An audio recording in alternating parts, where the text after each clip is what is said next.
आप सभी का हार्दिक स्वागत है। और 1 मई से आपका अवकाश शुरू हो गया है, ग्रीष्मकालीन अवकाश शुरू हो गया है। और इस ग्रीष्म अवकाश में हम ये सोच रहे हैं कि विद्यार्थी जो है वो थोड़ा सा शिक्षा से दूर नहीं हो जाए, अध्ययन से दूर नहीं हो जाए। और चूंकि आपकी परीक्षाएं भी अब मई के आखिर में या जून में आपकी परीक्षाएं होंगी विश्वविद्यालय की, तो उससे पहले एक बार हम अपने जो हमारा सिलेबस है उसको फिर से देख लें। सिलेबस मैंने टेलीग्राम ग्रुप में डाल रखा है, और जो सामग्री है वो भी बहुत सारी सामग्री मैंने उसमें डाल रखी है टेलीग्राम चैनल पर। और ये जो हम पढ़ेंगे इन दिनों, ये सामग्री भी आपको टेलीग्राम चैनल पर ही मिल जाएगी। तो सबसे पहले जो हमारा हिंदी अनिवार्य का जो पेपर है, सेमेस्टर द्वितीय का जो सेकंड पेपर होता है, उसको सेमेस्टर द्वितीय में लिया गया है। तो सेमेस्टर द्वितीय में 2 खंड हैं। अगर हम थोड़ा सा सिलेबस को ध्यान से देखें तो एक खंड तो है गद्य खंड और एक खंड है पद्य खंड। तो गद्य खंड की सामग्री मैंने बहुत पहले भेज दी थी, आपने पढ़ भी लिए होंगे। उसमें बहुत सारी कहानियां, कुछ ऐसी चीजें थी, निबंध थे, यात्रा वृतांत थे, संस्मरण थे। तो वो सामग्रियां आपने पहले उसमें पढ़ ली होंगी। और ये जो सामग्री है ये पद्य खंड की सामग्री है, और पद्य खंड में मुझे लगता है कि विद्यार्थियों को थोड़ी सी समस्या आती है समझने में। तो हम हमारी जो ऑनलाइन क्लास है इसको शुरू कर रहे हैं पद्य खंड से ही। और पद्य खंड में जैसा कि आम तौर पर होता है कि हिंदी साहित्य या हिंदी अनिवार्य की जो भी पाठ्यक्रम निर्मित होते हैं उसमें पद्य खंड की शुरुआत कबीरदास से ही होती है। ठीक है। तो ऐसा आपका अनुभव रहा होगा 5वीं 6वीं क्लास से ही लगातार। तो यहाँ पर भी उस परंपरा का पालन किया गया है, और पहला जो अध्याय है या जो पहला खंड है वो कबीरदास का है पद्य खंड में। और पद्य खंड में कबीरदास की जो साखियां हैं, आप जानते हैं कि बीजक इनकी रचना है, जिसे इनके शिष्य धर्मदास ने संकलित किया था। खुद तो ये पढ़े लिखे नहीं थे कबीर, लेकिन उन्होंने जो अपनी बातें कही हैं, अपनी जो कविताएं कही हैं, उनको इनके शिष्य धर्मदास ने बीजक नाम से संकलित किया। उसके 3 भाग हैं, साखी, सबद और रमैनी। तो सबसे पहले है साखियां। और साखियां जो हैं वो दोहा छंद में हैं और सदुक्कड़ी भाषा में है। तो दोहा छंद में, सदुक्कड़ी भाषा में जो साखियां हैं उसमें बहुत सारे अंग हैं। अंग का मतलब है भाग हैं। और जो पहला अंग है वो गुरुदेव को समर्पित अंग है। गुरु की स्तुति करते हुए, गुरु की आराधना करते हुए उन्होंने यह खंड निर्मित किया है। गुरुदेव को आप जानते भी हैं कि वो परमात्मा से बड़ा मानते हैं। और वो कहते भी हैं अपने अपनी दोहों में, उन्होंने कहा भी है कि गुरु गोविंद दो उखड़े का के लागू पाए। तो वो गुरु को गोविंद से बड़ा बताते हैं, परमात्मा से बड़ा बताते हैं। इसीलिए उन्होंने अपनी साखी का जो आरंभ किया है वो भी गुरुदेव की स्तुति करते हुए किया है, गुरु की स्तुति करते हुए किया है। तो जो पहला खंड है वो है गुरुदेव को अंग। अब देखिए कुछ लोग अब जुड़ रहे हैं, ये मुझे डिस्टर्ब करेंगे। मैं इसलिए कह रहा था कि आप लोग 12 से पहले जुड़ जाएं, नहीं तो डिस्टरबेंस होता है। ठीक है, कल से मैं 12 बजे के बाद किसी को जोड़ूंगा नहीं। आज क्योंकि आज पहला दिन है तो आज हम इसको शामिल कर लेते हैं, जो भी विद्यार्थी 12 बजे के बाद जुड़ रहे हैं। लेकिन रोज का आप नियम नहीं बनाएं, 12 बजे से पहले जुड़ने का प्रयास करें। 12 बजे से पहले आप अपनी कोई समस्या है तो वो भी साझा कर सकते हैं, कोई बातचीत आपको करनी है तो वो भी कर सकते हैं। और 12 के तुरंत बाद हम अपनी कक्षा शुरू कर देंगे। माइक बंद कर दीजिए। तो इसका जो पहला आप देखेंगे जो पाठ्यक्रम है उसमें गुरुदेव को अंग के जो 5 साखियां हैं, यानी कि 5 जो दोहे हैं, उनको पहले शामिल किया गया है। और ये दोहे वो हैं जो आप पहले भी पढ़ चुके हैं। और हमारी कक्षा में बहुत शुरुआत में हमने ये दोहे पढ़े थे गुरुदेव के अंग को। तो उससे संबंधित ये दोहे हैं। तो पहला जो दोहा है वो है, सतगुरु समान को सगा सोधी सई न दाति, हरिजी सवान को हितु हरिजन सई न जाति। तो यहाँ पर आप देखिए वो क्या कह रहे हैं। वो कह रहे हैं कि सतगुरु जो हैं, मेरे जो गुरुवर हैं, उनके समान कोई भी सगा नहीं है। गुरु के बिना, गुरु के अलावा, गुरु के अतिरिक्त कोई भी ऐसा सगा संबंधी नहीं होता है। क्योंकि आप देखें कि जो सगे संबंधी होते हैं, हो सकता है कि वो आपसे स्वार्थवश कोई प्रेम रखते हो, कोई स्वार्थ रख करके आपके साथ संबंध निभाते हों। लेकिन गुरु जो होता है वह कभी भी अपने शिष्यों के साथ किसी प्रकार का स्वार्थ का संबंध नहीं रखता है। या जो जो स्वार्थ का संबंध नहीं रखता है वही सच्चा सतगुरु होता है। तो सतगुरु जो है, सच्चे गुरु की बात की गई है, जो सच्चा गुरु है उसके समान कोई भी सगा संबंधी नहीं होता है। सोधी सई न दात, इस सोधी के बहुत सारे अर्थ निकलते हैं। यहाँ पर एक अर्थ यह है कि सोधी सई न दात, कि साधु के समान कोई दाता नहीं है। जो सच्चा साधु है, जो सात्विक आचरण करता है, जो परमात्मा से जुड़ करके जिसका मन जो है वो निश्चल हो चुका है, निर्मल हो चुका है, ऐसे साधु के जैसा, सही का मतलब है समान, न दाति का मतलब है दाता नहीं है। कुछ लोग इसका अर्थ ऐसे बताते हैं कि सोधी सई न दाति का मतलब है अ, मन की शुद्धि। सोधी का मतलब है मन की शुद्धि करना या सुधि प्रदान करना। सोधी का मतलब होता है ना, जैसे तुम्हें हम अपने जो लोकल हमारी मेवाती भाषा है उसमें भी हम कह देते हैं कि तो को तो कोई सोधी ना है। सोधी का मतलब है तुझे तो कोई ध्यान ही नहीं है, यानी कि तुझे तो अंतर ज्ञान ही नहीं है। अंतर ज्ञान के अतिरिक्त कोई दान नहीं है। कुछ अलग अलग विद्वानों ने अलग अलग अर्थ बताए हैं। तो यहाँ पर एक अर्थ तो यह है कि साधु के समान कोई दाता नहीं है, और दूसरा अर्थ ये बताया है कि अ, आत्मशुद्धि के बिना या आत्म जागृति के बिना या आत्मिक ज्ञान के बिना या आत्मिक ज्ञान के जैसा कोई दान नहीं है। जो आत्मिक ज्ञान है वो हमें किससे मिलता है? सतगुरु से मिलता है। तो यहाँ पर गुरु की महिमा बताई गई है कि गुरु के समान कोई सगा नहीं है, और गुरु जो आत्मिक ज्ञान देता है उससे बड़ा कोई दान नहीं। अभी भी लोग जुड़ रहे हैं और ये लोग डिस्टर्ब कर रहे हैं हमारी कक्षा को। तो आगे से ये आग्रह रहेगा कि सभी समय से जुड़ें। आगे से कल से 12 बजे के बाद किसी को जोड़ा नहीं जाएगा। और अगली जो पंक्ति है इसकी वो है हरि जी समान को हितु, अर्थात परमात्मा के समान कोई भी दूसरा व्यक्ति कल्याणकारी नहीं है। इस पूरे संसार में यदि आपका कोई कल्याण चाहता है, या तो वो सतगुरु चाहते हैं या परमात्मा ही आपका कल्याण चाहते हैं। हेतु का मतलब है कल्याणकारी। तो परमात्मा के अलावा कोई ऐसा दूसरा व्यक्ति नहीं है जो आपके लिए कल्याणकारी हो। और एक बात और बताई गई है कि हरिजन सई न जाति। हमारे भारत में तो आप पहले से ही देखते जाते हैं कि जाति का एक बड़ा एक प्रपंच हमारे देश में फैला हुआ है, जातिवाद का। और बहुत सारी जातियां हैं हमारे समाज में, और जिसमें ये भी चलता है कि कुछ जातियां ऊंची हैं, कुछ जातियां नीची हैं। जबकि ऐसा नहीं है। कभी कहते हैं कि कोई भी जाति ऊंची नहीं है, कोई भी जाति नीची नहीं है। जो जाति सबसे श्रेष्ठ है वो है परमात्मा से जुड़ी हुई जाति। जो परमात्मा के भक्त हैं, जो परमात्मा के जन हैं, जो हरि के जन हैं। हरिजन का मतलब यहाँ किसी एक विशेष जाति से नहीं है। यहाँ मतलब है कि हरि के जन, परमात्मा का जन, परमात्मा की भक्ति करने वाले लोग से बढ़कर कोई जाति नहीं है। जो लोग परमात्मा की भक्ति करते हैं उससे श्रेष्ठ कोई जाति नहीं है। आगे चलते हैं और अगले दोहे पर चलते हैं। आपको कभी कोई समस्या आए किसी बात में, पूछना हो तो आप बीच में रोक करके मुझे पूछ सकते हैं अपना नाम बता करके। और जो दूसरा दोहा है वो है बलिहारी गुरु आपने द्यों हाड़ी के बार, जिनि मानिश ते देवता करत न लागी बार। बलिहारी गुरु आपने, हे गुरु मैं आपके न्योछावर जाता हूँ, बलिहारी जाता हूँ, आपको अपना सर्वस्व समर्पण करता हूँ। द्योहाड़ी के बार, मैं अपने अंग, अपने शरीर के प्रत्येक अंग को आपके ऊपर, बार का मतलब है न्योछावर करना। ठीक है, बार का मतलब है न्योछावर करना, कि मैं अपने पूरे शरीर को, यहाँ हड्डी जो है, हड्डी से संबंध है, तो मेरे शरीर की एक एक हड्डी जो है वो मैं आप पर न्योछावर करता हूँ। हे गुरु मैं आप पर बलिहारी जाता हूँ, अपने आप को आपके सामने मैं अपना सर्वस्व समर्पण करता हूँ। क्यों करता हूं? दूसरी पंक्ति में उसका कारण बताया है। कहा गया है कि जिनी मानिष्टे देवता करत न लागी बार, जिन्हें मुझ जैसे मनुष्य को देवता बनाने में देर नहीं लगी। बार का मतलब है देवता। बार का मतलब है यहाँ पर माफ कीजिए, बार का मतलब है देर।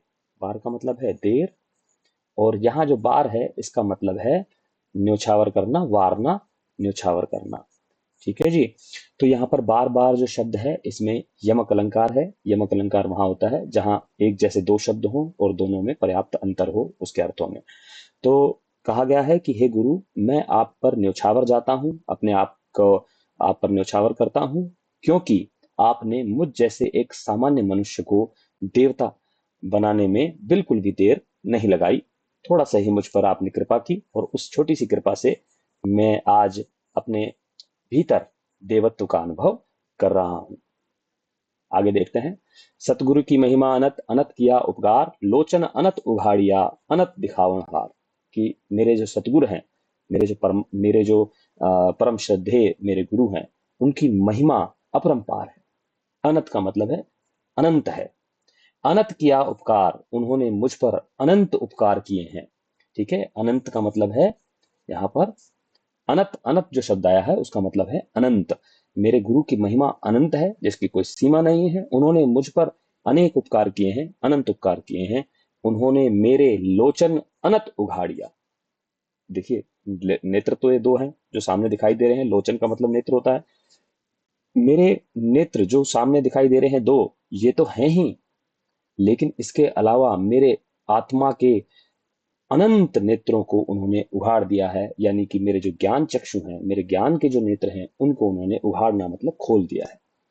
केवल उन्होंने मेरे बाहर के जो शारीरिक जो नेत्र हैं या मेरे भौतिक जो नेत्र हैं, उन्हीं को ही नहीं खोला है, बल्कि उन्होंने मेरी आत्मा में बसे हुए अनंत नेत्रों को, जो मेरे ज्ञान के नेत्र हैं, उनको उघाड़ दिया है, उनको खोल दिया है। और उन नेत्रों से मुझे अनंत को दिखा दिया है। यानी कि अनंत यानी परमात्मा। उन्होंने मुझे उन ज्ञान के नेत्रों से परमात्मा के दर्शन करा दिए हैं। तो यहाँ पर अनंत अनंत अनंत शब्द कई बार आया है। देखिए, 3 बार इस अनंत का मतलब तो अनंत ही है। अनंत का मतलब है असीमित।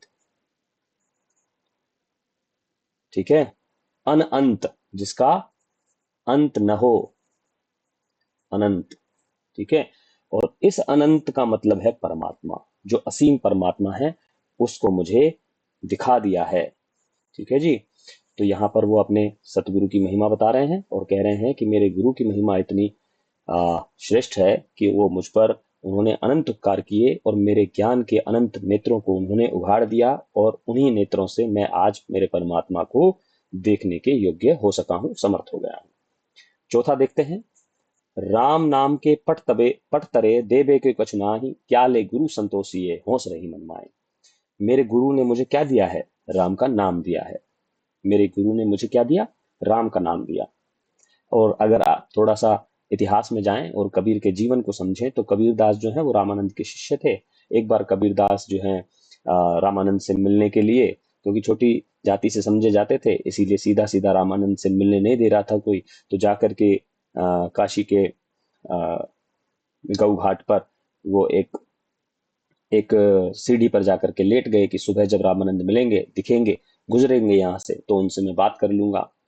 तो वो लेटे पड़े थे रात को, और नींद आ गई उनको। सुबह जब रामानंद वहां से गुजरे, तो रामानंद का पैर अंधेरे में उनके ऊपर पड़ गया, और जैसे ही उनके ऊपर पड़ा, कबीर जाग गए, और रामानंद के मुंह से निकला, राम राम कह। क्या निकला? राम राम कह। बस उन्होंने उसी को ही अपना गुरु मंत्र मान लिया और सारे जीवन भर राम राम कहने लगे। तो ये कह रहे हैं कि मेरे गुरु ने मुझे और कुछ नहीं दिया, मुझे राम नाम का मार्ग दिखाया। तो राम नाम के पटतरे, पटतरे का मतलब है बदले में। मुझे जो मेरे गुरु ने राम का नाम दिया, उसके बदले में देवे के कुछ ना ही, मेरे पास उनको बदले में देने के लिए कुछ नहीं है। क्यों नहीं है? क्योंकि राम नाम तो सबसे बड़ा है। राम नाम जो है श्रेष्ठ है। उससे मूल्यवान कोई दूसरी चीज नहीं हो सकती। कोई तुम्हें सोना दे दे और तुम्हारे पास कंकड़ पड़े हों, तो उसके बदले में नहीं दिए जाएंगे। तो यहाँ कबीर कह रहे हैं कि मुझे राम नाम जैसी अमूल्य वस्तु, अमूल्य संपदा मेरे गुरु ने दे दी है, तो अब उसके बदले में मैं क्या दूं? मैं तो बहुत गरीब आदमी हूँ। क्या ले गुरु संतोषी है, मैं क्या दूं जिससे मेरा गुरु संतुष्ट हो जाए। हौस रही मन माए, मेरे मन में यह अभिलाषा रह गई है, क्योंकि मेरे पास ऐसी कोई मूल्यवान वस्तु नहीं है जो मैं राम नाम के बदले में मेरे गुरु को सौंप सकूं।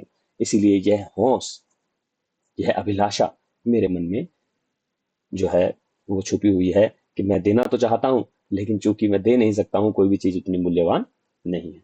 आगे चलते हैं। सतगुरु के सदके करूं दिल अपनी का साज। सतगुरु के सदके करूं दिल अपनी का साज। मैं अपने दिल को साक्षी मान करके कहता हूं। कभी कहते हैं कि मैं अपने हृदय को साक्षी मान करके, साज का मतलब है साक्षी मान करके कहता हूं कि मैं सतगुरु के सदके करूं, अर्थात मैं अपने गुरु को न्योछावर जाना चाहता हूं। मैं अपनी आत्मा को, अपने हृदय को, अपने दिल को साक्षी मान करके कहता हूं कि मैं अपने गुरु पर न्योछावर जाना चाहता हूं। क्यों जाना चाहता हूँ? क्योंकि सतगुरु हमसू लड़ी पड़ा। ये सतगुरु नहीं है, ये कलयुग है। इसको ठीक कर लेना आप, है ना। कलयुग, कलयुग हमसू लड़ पड़ा, कलयुग हमसू लड़ पड़ा। ये जो कलयुग का समय है, ये बड़ा विकराल समय है, बड़ा भयानक समय है। इसमें बहुत सारी बुराइयां, बहुत सारी वासनाएं मेरे हृदय के अंदर प्रविष्ट हो गई हैं। कलयुग यही करता है, कलयुग हमारे हृदय में वासनाओं का एक भंडार भर देता है। तो वो कहता है कि कलयुग के समय में कलयुग हमसे लड़ रहा है, अर्थात मुझे विषय वासनाओं में लिप्त कर देना चाहता है। लेकिन महकम मेरा बाच, मेरा जो बाच है वही मेरा महकम है, अर्थात मेरा जो गुरु है वही मेरा रक्षक है। मेरा गुरु जो है मेरा रक्षक है। और जब कलयुग अपना प्रभाव दिखाना चाहता है तो मेरा गुरु मुझे उस कलयुग के प्रभाव से मुक्त कर देता है। देखिए, 5 ये जो थी दोहे। सर हाँ जी, जी सर बोलिए। आपने ये सदके का क्या मतलब बताया?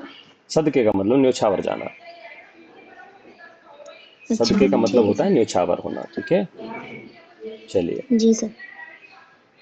अपना माइक बंद कर दीजिए। विरह के अंग पर बात करते हैं। देखिए, अ, हम बात करते हैं जब कबीरदास की, तो कबीरदास के यहाँ ईश्वर के प्रति मिलन की भावना है।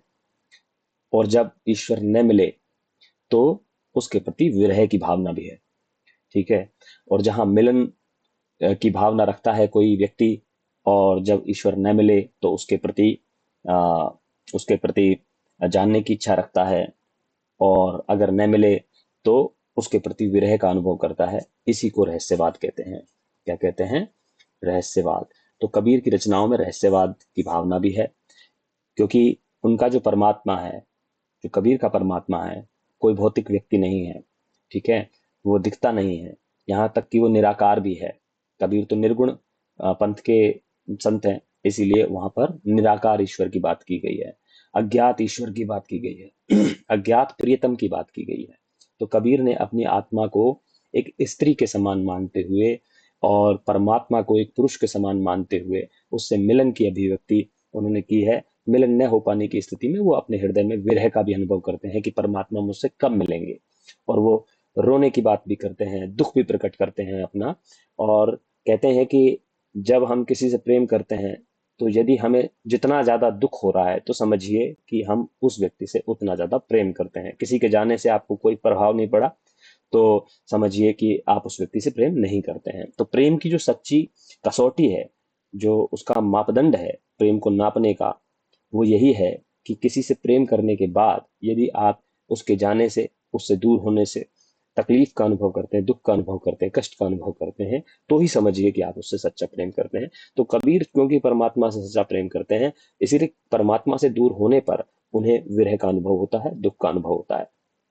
तो वो अपनी दुख की अनुभव भावनाओं को, विरह की भावनाओं को, कष्ट की भावनाओं को किस तरह से व्यक्त करते हैं, देखते हैं।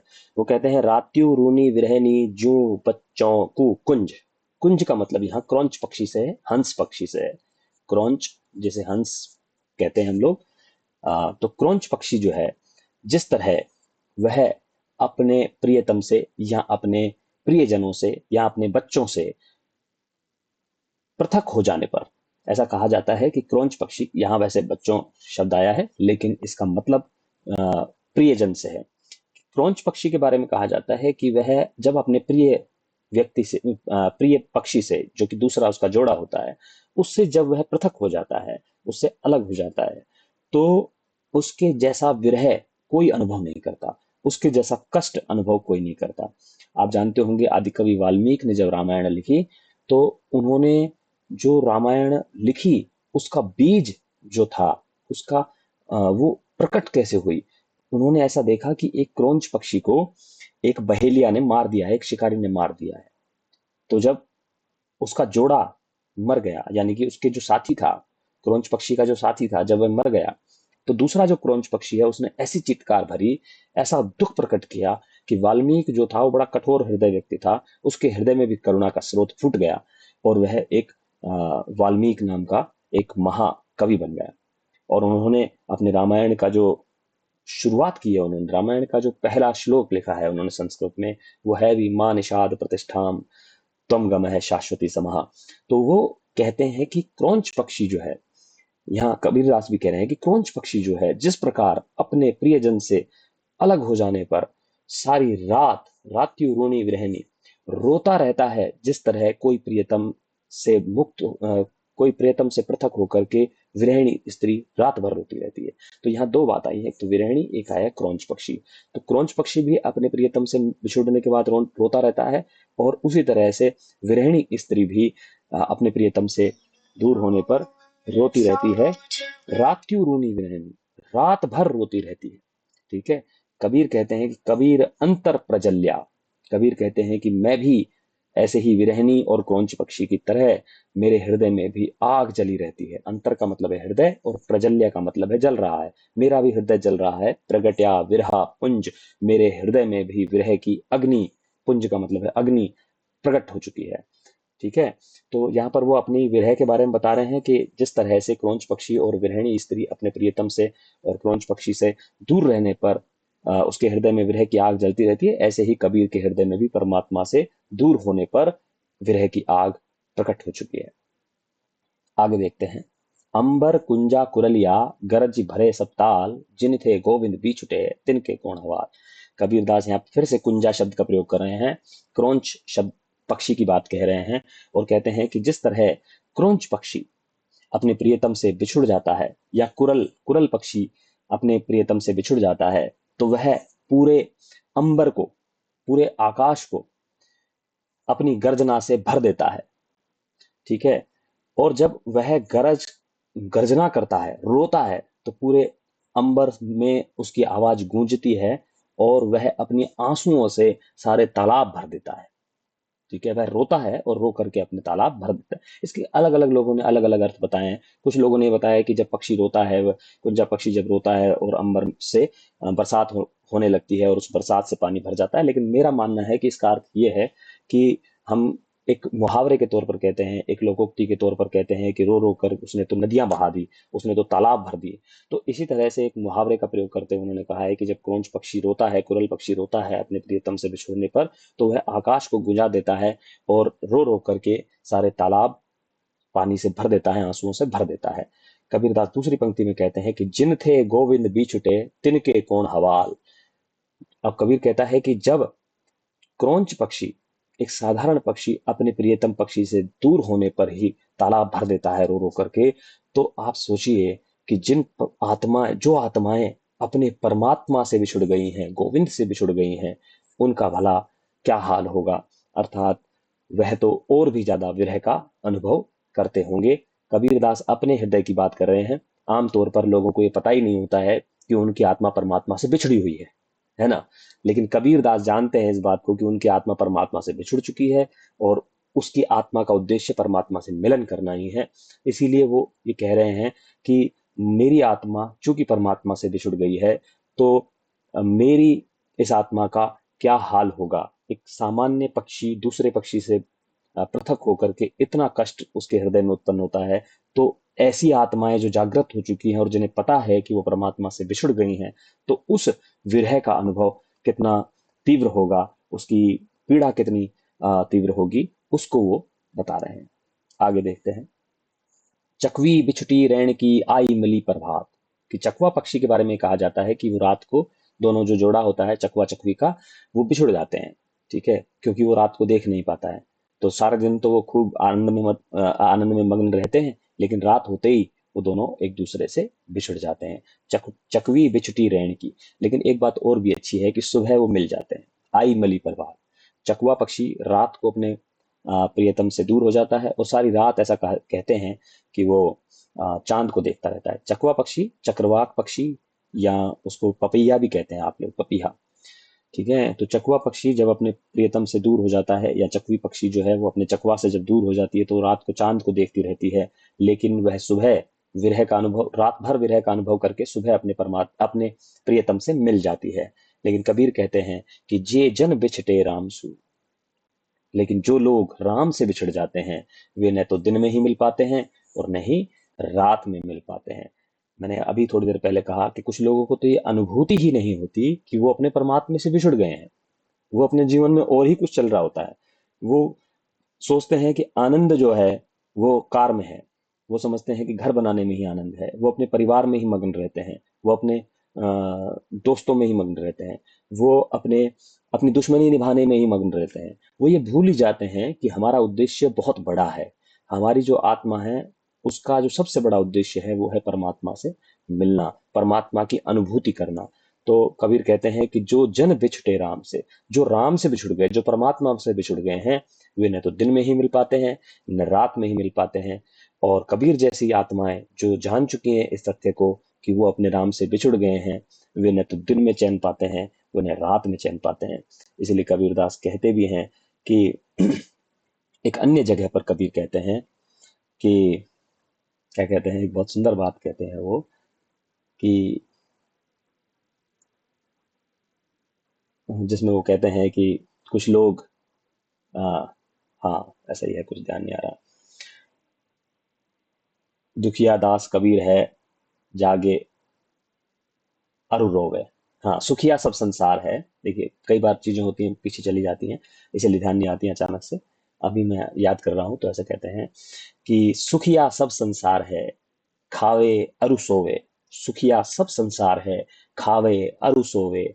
दुखिया दास कबीर है, जागे अरु रोवे। वह जागता है और रोता है। जिसकी आत्मा जागृत हो जाती है वह रोता रहता है, उसके हृदय में विरह उत्पन्न हो जाता है परमात्मा से मिलन का। और जिसकी आत्मा सोई हुई है वो भी आराम से खा पी के मस्त रहता है, वो सोता रहता है, उसे पता ही नहीं होता कि वह अपने जीवन का कितना बड़ा जो भाग है उसको नष्ट कर रहा है। चलिए आगे चलते हैं, अगले चौथा जो दोहा है उस पर बात करते हैं। बासुरी सुख ना रैण सुख। कबीर कहते हैं कि न तो वासर, वासर का मतलब होता है दिन में।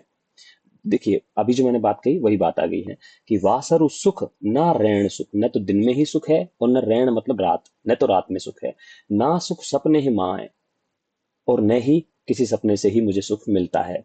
कबीर कहते हैं कबीर बिछुटिया राम सु। कबीर कहते हैं कि जो राम से बिछुड़ गया है, ना सुख धूप न छां। न तो उसे धूप में सुख मिलता है, न उसे छांव में सुख मिलता है। उसे हमेशा कष्ट लगा रहता है। परमात्मा से बिछुड़ने का जो विरह है वह हमेशा अनुभव करता रहता है। आगे चलते हैं और अंतिम जो दोहा है उस पर बात करते हैं। विरहिणी ऊभी पंथ सिरी, पंथी बूझे धाई। विरहिणी ऊभी का मतलब खड़ी है, पंथ सिरी मतलब रास्ते पर, सिरी का मतलब शीर्ष होता है जहां से रास्ता शुरू होता है। तो पंथ के ऊपर, रास्ते के ऊपर खड़ी है विरहिणी। विरहिणी कौन है? विरहिणी आत्मा है। किसकी? कबीर की, हमारी तो नहीं है। हमारी होती तो हमें भी रात को नींद नहीं आती। लेकिन यहाँ कबीर की आत्मा की बात हो रही है कि कबीर की जो आत्मा है वह विरहिणी नायिका की तरह है, जिसका पति उसको छोड़ करके चला गया है और नायिका रास्ते पर खड़े होकर के अपने प्रियतम की याद में आंसू बहा रही है और उसके आने की प्रतीक्षा कर रही है। और राहगीर से पूछ रही है कि तुमने कहीं मेरे स्वामी को देखा है? तो ऐसे ही कबीर कहते हैं कि मेरी आत्मा भी शरीर रूपी मार्ग पर खड़ी हुई है और पंथी बूझे दाय। धाई का मतलब दौड़ दौड़ करके वहां से आने वाले राहगीर से पूछती रहती है। ठीक है, एक स्त्री जिसका पति विदेश चला गया हो और किसी जमाने में जब मोबाइल फोन नहीं रहे होंगे, व्हाट्सएप नहीं रहा होगा, इंस्टाग्राम नहीं रहा होगा, तो अपने पति की, अपने प्रियतम की सूचना लेना बड़ा कठिन हो जाता होगा। तो जिस दिशा में उसका प्रियतम गया है उस दिशा में वो खड़ी हो जाती है रास्ते पर, और वहां से निकलने वाले, गुजरने वाले राहगीर से, पथिक से वो बार बार पूछती रहती है, दौड़ दौड़ करके जाती है उसके पास और पूछती है। क्या पूछती है? एक शब्द कहती है का, मेरे प्रियतम के बारे में कोई बात बता दो।